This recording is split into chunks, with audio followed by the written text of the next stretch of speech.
joining us via Zoom from Zamfara State is the Coordinator Child Protection Network, Bachiri Sarkin Fulani, to talk about the abductors, the abduction of the girls. Thank you so much for joining us on the News Hour tonight.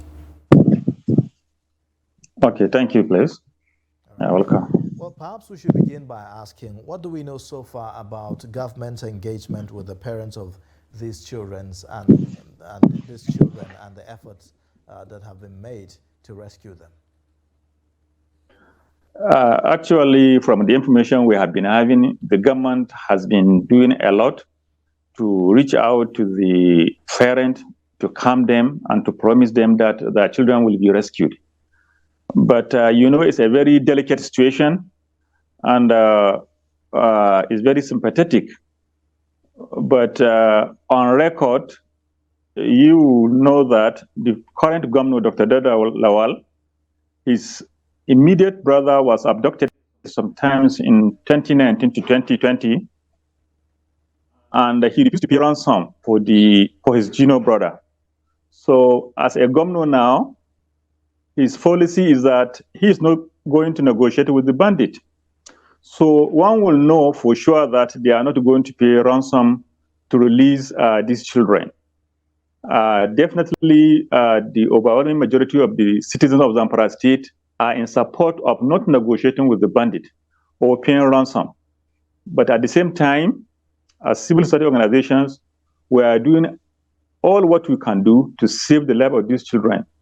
We are calling on the general public and other stakeholders, including the security agencies, to make effort to rescue these children, because they are students of the government Zakas College in Zamfara, and their life is very important.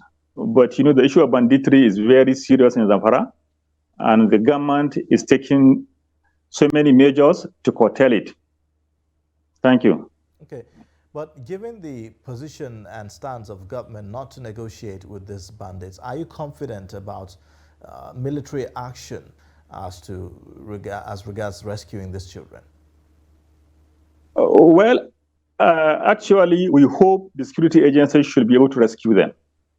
Once a government makes a policy, we will believe them that they are not going to negotiate with the bandit. And that is the stand of the majority of the people of Zamfara State.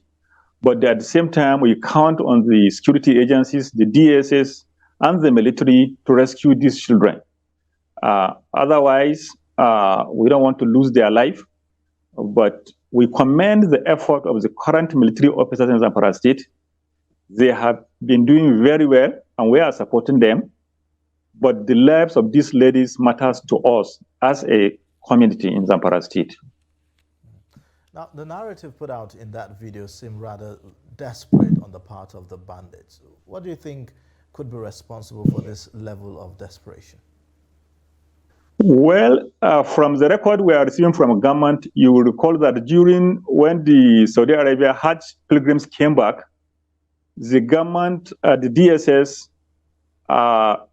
arrested some families of the bandit at the airport in Sokoto.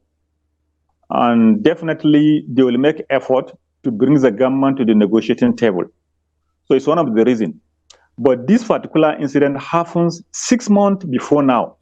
So that means before the coming of this administration, these ladies were abducted, and there was no much effort to rescue them. So we believe it is the responsibility of the federal government as well as the state government to save lives and properties. So we are calling on all stakeholders to put hands together and rescue these children. But we are not supporting and negotiating with the bandit as at the position we are in Zamfara State, because we are almost as a total war with the bandit now. So the momentum should be maintained. All right. Well, Bachiri Sarkin Fulani, Coordinator Child Protection Network in Zamfara State, thank you so much for joining us on the News Hour and sharing this update. Thank you.